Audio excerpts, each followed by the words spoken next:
Hello everyone, my name is Nichole. I am the head conservator here at the Maryland Archaeological Conservation Laboratory located at Jefferson Patterson Park in St. Leonard, Maryland.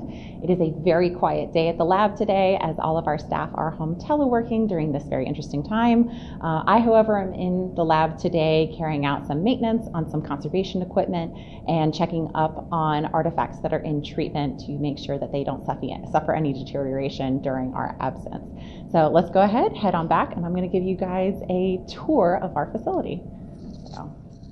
So we are now standing in what we call the archaeological range. This is where researchers and archaeologists access the material that is currently curated here at the MAC Lab. And this is also where we keep our site and type collections. This is what we would consider to be the most significant material that we currently have in our collections. Our site collections are groups of artifacts that were excavated from a single location and what we would consider to be representative of that particular time period and that particular type of habitation or occupation.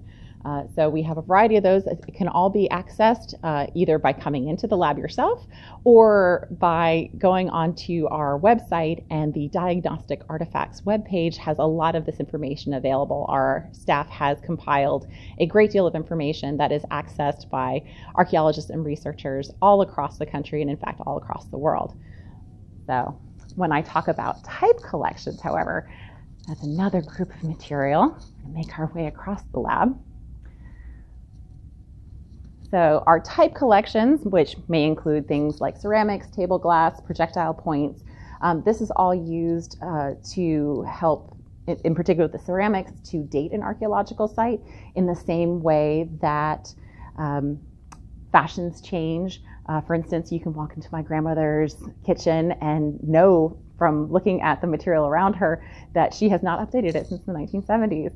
In the same way, we can actually look at the styles of ceramic and other materials and help to provide a chronology of occupation, and that can be applied to a particular site and helps us get a lot of the dating information that we need to understand when that site was being used. All right, so as we're leaving the archaeological range, we're going to head back towards curation storage, and I wanted to take this opportunity to tell you a little bit about the history of the MAC Lab.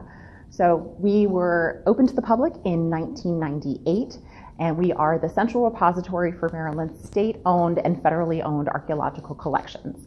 So prior to the construction of this facility, the collections were stored in a variety of locations all across the state, very secure locations such as prisons and mental institutions and airports.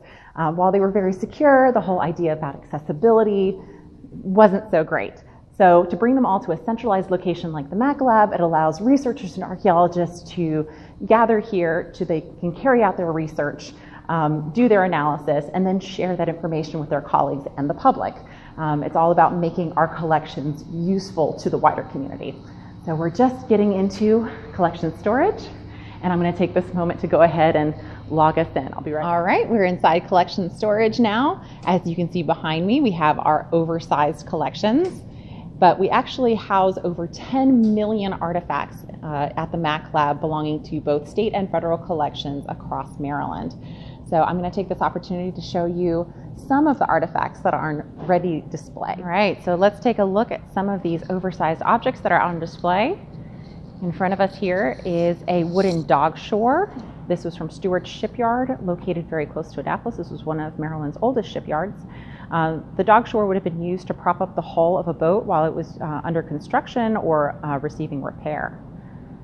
So, and I particularly love this well-preserved barrel that was excavated in Baltimore, and one of my favorite features, when the contents were excavated, you can see from these photos from the time, the newspaper photo in particular, that the contents included several fish that were still preserved, and I believe later analysis showed that they were menhadens. Come over here. This is one of the larger fragments from the collection of bald friar petroglyphs. Actually, we'll spin around very quickly. Let's see, we do actually have quite a wide assortment of these petroglyphs. These were Native American rock carvings of no particular date, unfortunately. It's very difficult to date rock carvings. We can date the rock, but that doesn't tell us a lot about the people or when they would have made these particular pieces. So these were recovered prior to the inundation of the Conowingo Dam using the technology of the 1920s, dynamite, and then reassembled. And they are on display in various locations across the state, and we do have an assortment here at the Mac Lab as well. And of course, we have a wide array of ordnance from various phases of military action in Maryland's history. And this very large collection of artifacts in the back of the room, you can see the one in the back there. These are all from the Columbus steam engine. And that large piece in the very rear is the paddle wheel. The Columbus steam engine was a side wheel paddle boat, which is unique to the Chesapeake Bay. And unfortunately, as with many paddle boats with steam engines, it suffered a fiery end and it sank in the Chesapeake Bay very near the Potomac River.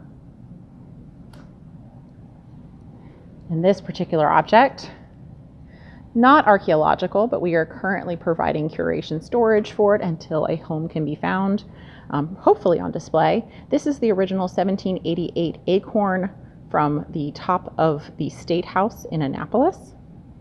So if you look at the interior here, it is originally copper clad with a wood interior, and you can see there's quite a bit of damage from water, pests, and the fact that there was a large lightning rod that went through the middle of it. Now that lightning rod was actually designed and installed by Benjamin Franklin and is still up there today doing its job on the State House. And this acorn was also present during the decommissioning of George Washington. All right, everyone, one last look, and we're going to head back to conservation. We are now inside the main conservation treatment laboratory. This is where we carry out the majority of our treatments and where many of our specialized equipment are located. So it is incredibly unique to have a custom-built conservation facility. A lot of times conservation laboratories are located in less ideal circumstances in basements or attics. So to have a unique facility like this where so much detail has been paid to health and safety elements as well as equipment that allows us to carry out very specialized techniques is a really special situation. So we are primarily responsible for the preservation of Maryland state-owned collections, but because we have this wonderful resource in this facility, we're able to offer contract conservation solutions to any object or collection of objects that is in public ownership. So that might include the federal government, the Army, the Navy National Park Service, educational institutions, cultural resource management firms that are working in compliance archaeology, say for a large construction project, and of course, historical societies, and that's how we got in contact with the Washington County Historical Society. So I'm going to go ahead and show you some of the unique features of our laboratory, and those include these lovely vents that are located all throughout our building. They allow hazardous solvents and dust to be drawn away from workspaces. That protects our staff, our visitors, and our volunteers. We have a large drainage system in our floor because we do a lot of wet work, especially when dealing with archaeologically excavated waterlogged wood. And you can see in the back, we have our vacuum freeze dryer. So that is a 12-foot long vacuum freeze dryer. It is the second largest archaeological freeze dryer in the country, and that's how we do a lot of the preservation, again, for that wet and waterlogged organic material. Currently in there, I don't know if you can hear the buzzing in the background, we're working on warehouse timbers from the Carlisle Warehouse in Alexandria. It is the earliest publicly owned warehouse, and it was excavated back in 2018, I believe. Yes, 2018. So other interesting features, we have a 5-ton overhead crane that allows us to manipulate a lot of those oversized materials. We do a lot of work on cannons, and you saw some of the oversized material back in storage. So that is an incredibly useful tool for us. So we're going to head back this way, and I'm going to show you one of the artifacts that's currently being worked on by our staff. Unfortunately, most of our artifacts are currently have been put away. The lab space has been largely cleared as soon as we found out that we were going to get the quarantine order. So this one I was able to pull out This is a woven mat. One of our conservators recently traveled out to South Dakota to the city of Deadwood, where they were carrying out an emergency excavation. They came across some waterlogged organics, which is of a concern during a very cold and snowy South Dakota winter. So our conservator went out to site, assisted with the lifting of the material, packed it, and it was shipped to our laboratory just the other month to undergo conservation treatment. It was initially thought that this was a woven basket, but as the soil was removed, it is in fact just a slightly curled up mat, a woven mat. Still very interesting. It was from the Chinatown district of the city of Deadwood, and the soil has been retained so that we can go ahead and do some additional analysis that might assist with the further interpretation of that site. She also recovered a large section of a wood flume, but unfortunately, again, that's not out for display. So we're going to come over here, and this is what you all really want to see. We're going to take a closer look at this Maryland Cavalry helmet. Taking a closer look at this really fine example of a Maryland Cavalry helmet from the War of 1812. Unfortunately, we had only just begun the conservation treatment of the helmet before the quarantine order came into effect for state employees. But you can see that the conservator working on this project, Mrs. Frances Lukaczyk, has started work primarily on the metal components for the chin strap.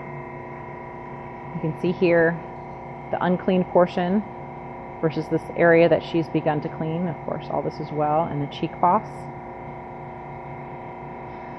She will eventually move on to some of the less stable organic components, such as the leather, which shows all the indications of red rot, which is an acidification of the leather. So all of that will need to be stabilized, in addition to a thorough cleaning. Unfortunately, as with many museum objects, they do accrue a lot of soiling from the museum and storage environment. That's perfectly normal. Frances has also been doing a great deal of research about the orientation of a lot of these metal components that have become detached over time. So she has been working very thoroughly so that when the point in the treatment comes to reattach those, they are done in a manner that is historically accurate. And actually, we have just posted online an article that Frances wrote as part of our Curator's Choice series. So I encourage you to go onto the Jefferson-Patterson Park website, and you will see that the Washington County Historical Society's cavalry helmet is featured in our Curator's Choice for the month of April. That is my very abbreviated tour of the Maryland Archaeological Conservation Laboratory. I hope this has inspired some of you to come pay us a visit when the quarantine order is lifted. We offer tours to the public on Thursdays and the first Friday of the month. Until then, everyone, be well.